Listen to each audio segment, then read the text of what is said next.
Do livro Vida e Sexo, psicografado por Francisco Cândido Xavier, através do Espírito Emmanuel. Capítulo 8 de 26, Divórcio.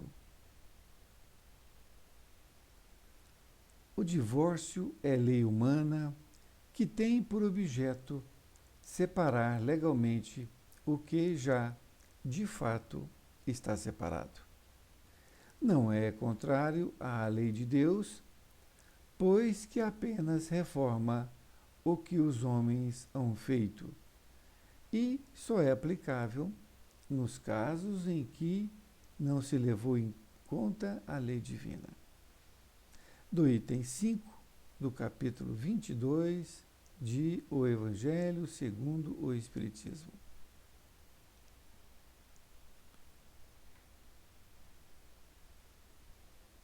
Partindo do princípio de que não existem uniões conjugais ao acaso, o divórcio, a rigor, não deve ser facilitado entre as criaturas.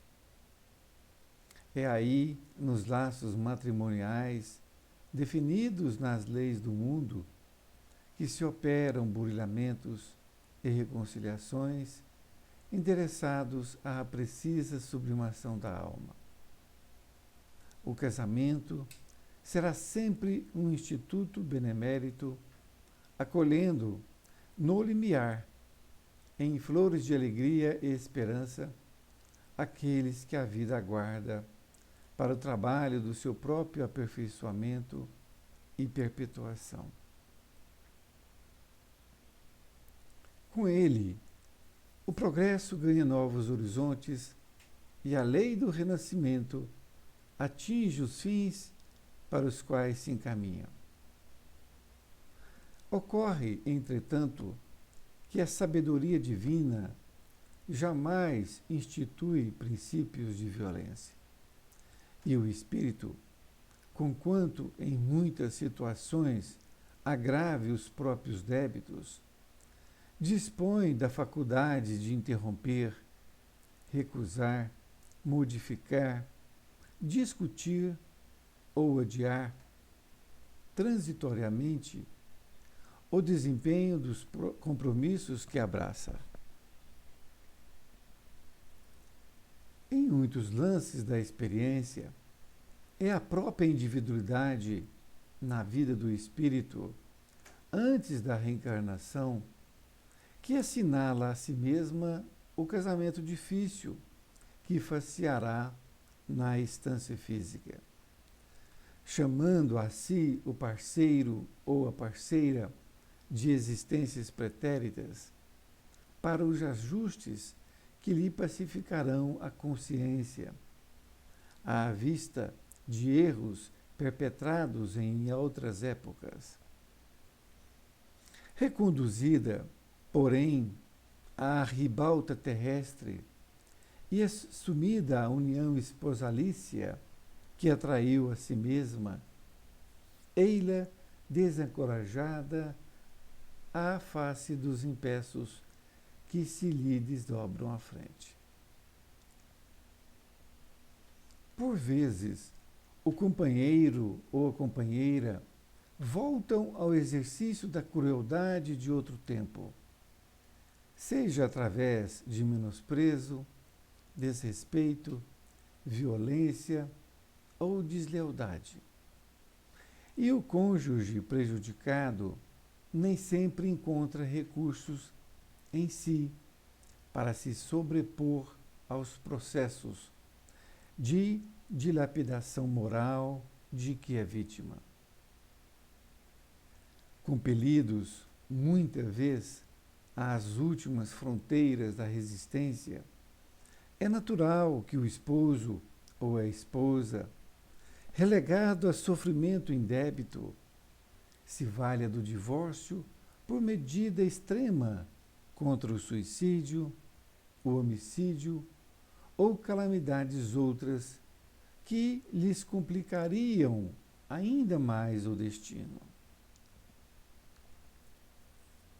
Nesses lances da experiência, surge a separação à maneira de bênção necessária e o cônjuge prejudicado encontra no tribunal da própria consciência o apoio moral da autoaprovação para renovar o caminho que lhe diga respeito, acolhendo ou não nova companhia para a jornada humana.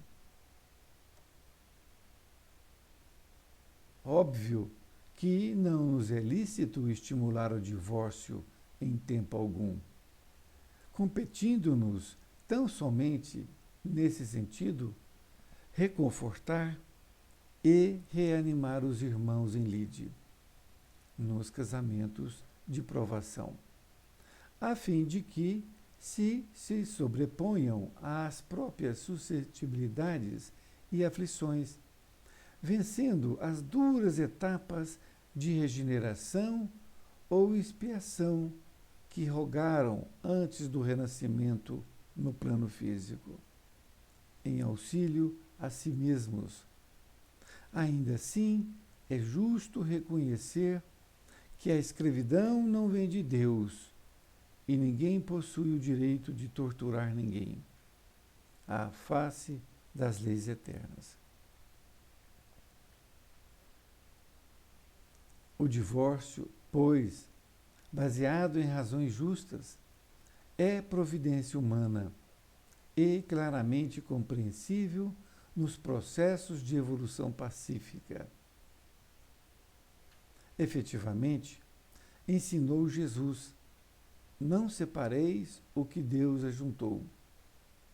E não nos cabe interferir na vida de cônjuge algum, no intuito de arredá-lo da obrigação a que se confiou.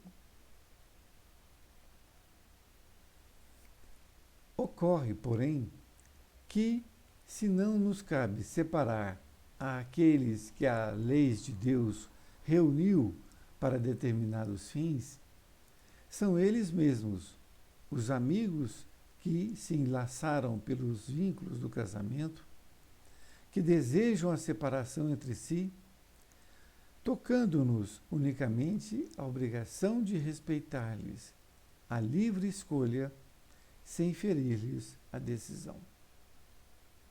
Emmanuel, Uberaba, 5 de junho de 1970. Querido amigo, querida amiga, que bom estar novamente com você. Nesse capítulo divórcio, além de mais extenso em palavras, naturalmente também o é em conteúdo.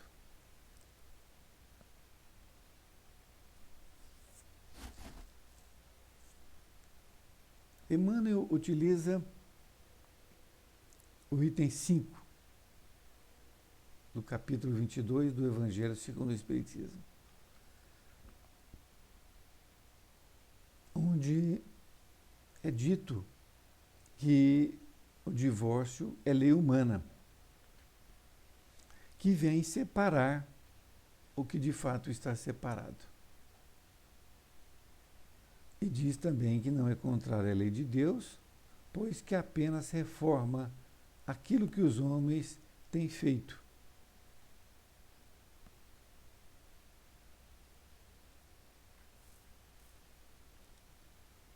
Nesta parte, Emmanuel inicia então dizendo que não existem uniões conjugais ao acaso. Então, é uma colocação muito interessante, que as uniões estão sendo feitas diante de uma estrutura pré-determinada, de uma escolha já feita anteriormente. E, portanto, não deve ser facilitado. Isto é, não é no afã das dificuldades que as pessoas possam desequilibradamente, não é, fazer aquela escolha. E ele diz que é nos laços matrimoniais que operam os burilamentos, reconciliações, que vão fazer a sublimação da alma.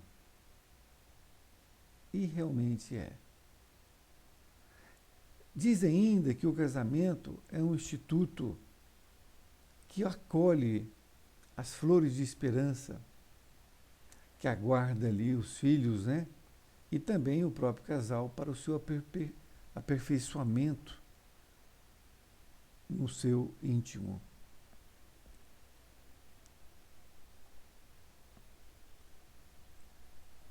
Então, com o casamento, vejam bem, nós estamos falando do divórcio, mas ao mesmo tempo ele fala do casamento. Então, com ele, quer dizer, com o casamento, o progresso ganha novos horizontes. E a lei do renascimento atinge os fins para os quais se encaminha. Isto é, com o casamento, é possível haver esse burilamento das criaturas para que elas possam se reformar, evoluir moralmente e intelectualmente. E diz também que a sabedoria divina nunca colocou princípios de violência. Olha que coisa interessante. É preciso que nós tenhamos isto em nossas vidas. Que o Pai é amor, é carinho, é benevolência, é tudo aquilo que nós possamos pensar de bom. Então ele nunca colocou, isto é, ele não quer que você sofra, ele não quer que você sofra por sofrer, não é? Então, havendo uma dificuldade, ele não quer que você agrave as suas próprias situações. Então, por isto, como foi que você escolheu no passado, antes de reencarnar, ele não quer que você agrave, porque muitos agravam a situação. E por isso que você, todos nós, dispomos da faculdade de interromper um relacionamento ou recusar qualquer situação, modificar, discutir ou odiar. Então, nós temos esta faculdade, nós temos esse direito, que naturalmente trata-se do livre-arbítrio que nós todos temos.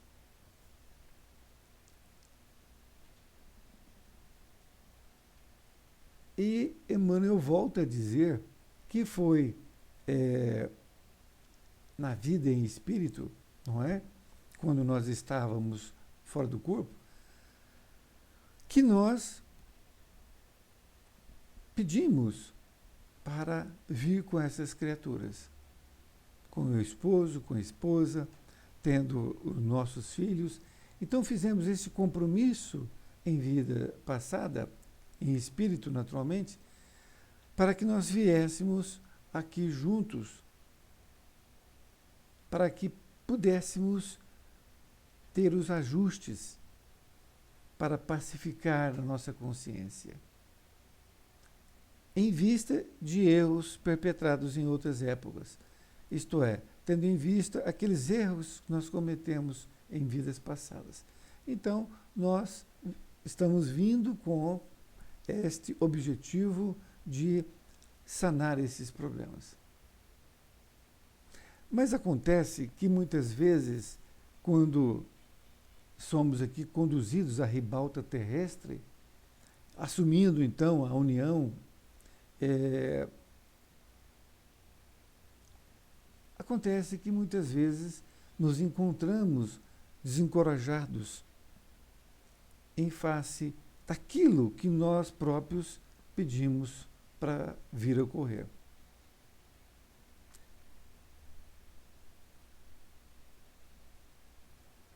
Isto porque, muitas vezes, o companheiro, né, a companheira, eles voltam ao exercício da crueldade de outro tempo. Então, essa crueldade que ocorre sejam em uma das partes ou nas duas. Então, essa crueldade, ela vem através do menosprezo, vem através do desrespeito, vem através da violência, a deslealdade. E então o cônjuge prejudicado nem sempre encontra recursos para sobrepor essa dilapidação moral. O menosprezo, nós sabemos bem o que é, uma pessoa menosprezar a outra dentro do próprio casamento. O desrespeito, nós também sabemos, muitas vezes, a traição, não é? Ou desprezar de forma humana mesmo perante os outros. A violência, quando parte para a agressão física, não é? Então, essas criaturas que se encontram nessas situações, que, como ele diz, estão nas últimas fronteiras da resistência, é natural, então, que o esposo ou a esposa se valha do divórcio, por medida extrema, porque ela pode estar à beira de um suicídio, ou do homicídio, ou outras calamidades. Então, nós vemos na sociedade, muitas vezes, pessoas cometendo esse tipo de atitude. Ou ela procura o suicídio, ou o homicídio, né? Que ela mata o companheiro e também se mata muitas vezes. E outras calamidades que chegam realmente ao absurdo do nosso entendimento, mas que é compreensível porque nós não sabemos a situação de cada um.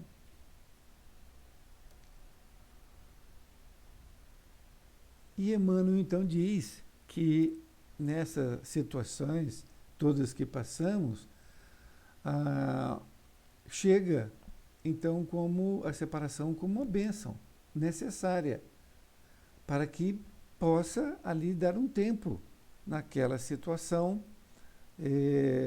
e aquela pessoa que tomou a atitude da separação, ela encontra no tribunal da própria consciência o apoio moral da autoaprovação para renovar o caminho e talvez até escolhendo uma nova companheiro ou companheira para a jornada evolutiva.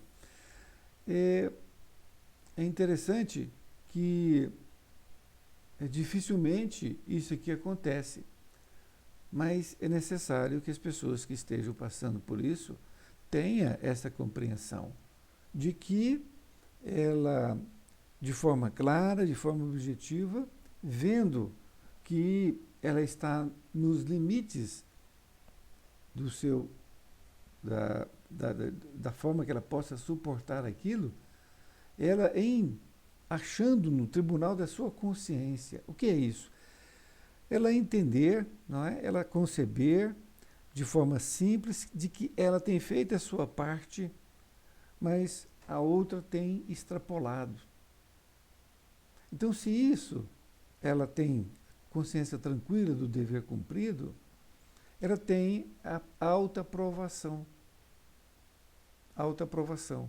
Então ela percebe que ela está no caminho correto e que, infelizmente, ela não suportou aquilo que outrora já também sofreu e agora passando novamente a sofrer, e ela procura a separação para uma forma tranquila.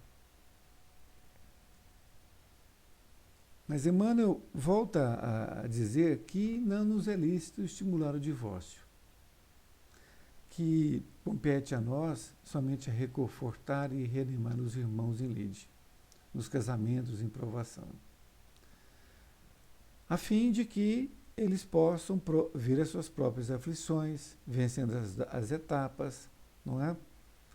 E percebendo, mas que, acima de tudo, que a escravidão não vem de Deus. Ou seja, Deus não inventou a escravidão para que um cônjuge pudesse fazer isto com a outra.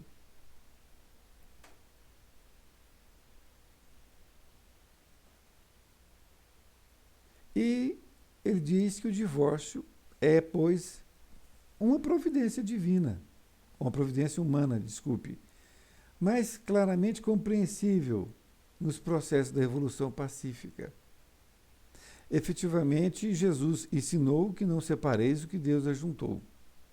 E não nos cabe aqui interferir na vida de cônjuge algum. Pelo que a gente já percebe, Emmanuel então coloca que cabe a cada um de nós as decisões. Assim como decidimos vir com aquela criatura, cabe a nós prorrogar esse casamento, ou cabe a nós interromper, falar, não, agora não dá mais, se for preciso, viremos na próxima encarnação, mas agora eu vou dar um tempo, porque estou aqui no meu limite de aceitação, eu não posso me suicidar, por exemplo, não é? E na conclusão, ele diz que não nos cabe separar aqueles que as leis de Deus reuniu para determinados fins. Esses mesmos amigos que entrelaçaram no casamento, tocando unicamente aqui a obrigação de respeitar a livre escolha. Desta lição, então, de um conteúdo enorme, nós podemos, então, concluir que as leis divinas são sábias, que no plano espiritual nós escolhemos, a maioria das vezes, para vir com estas criaturas, com nosso esposo, com nossa esposa, e também com nossos filhos, naturalmente, que muitas vezes, ou na maioria delas, nós já estivemos juntos em encarnações passadas e tivemos problemas. E estamos aqui mais uma vez para ajustar a respeito desses problemas. Por isso que muitas vezes a pessoa não entende o porquê do filho ser ingrato ou a esposa ser uma ingrata e falar coisas que não são compreensíveis nesta encarnação, mas na verdade aquilo está aflorando na pessoa de encarnações passadas. Então, de posse deste conhecimento da reencarnação, porque somente acreditando na reencarnação é que a pessoa possa entender isso que nós estamos aqui falando. Se não acreditar em reencarnação, nada disso que foi dito aqui presta para alguma coisa. Então, é preciso que cada um de nós possamos refletir sobre as nossas próprias atitudes, corrigindo as nossas próprias atitudes. As atitudes dos outros nós podemos ajudar, com exemplo, falando pausadamente, sem ofensa, porque toda discussão não leva a resultado positivo nenhum. Quando você discute de forma acalorada, podemos assim dizer, gritando, não é? Os dois perdem. Por quê? Cada um sai para o seu lado após a discussão, buscando motivos para acalentar de que está completamente cheio de razão e não resultou em nada. Portanto, é preciso que uma das partes possa entender isso para que não caia no desequilíbrio no desequilíbrio da discussão, que não leva a nada. Conversar assuntos difíceis, quando as pessoas estão nervosas, desequilibradas, é perca de tempo e agravar mais ainda a situação.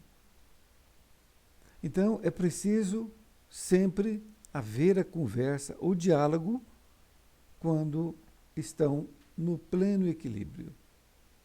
Antes disso, faça uma oração, peça ao seu anjo da guarda que te ajude, ao seu mentor, não é? Peça a Jesus que ilumine ali a sua fala. Tenha essa certeza de que você vai ser ajudado.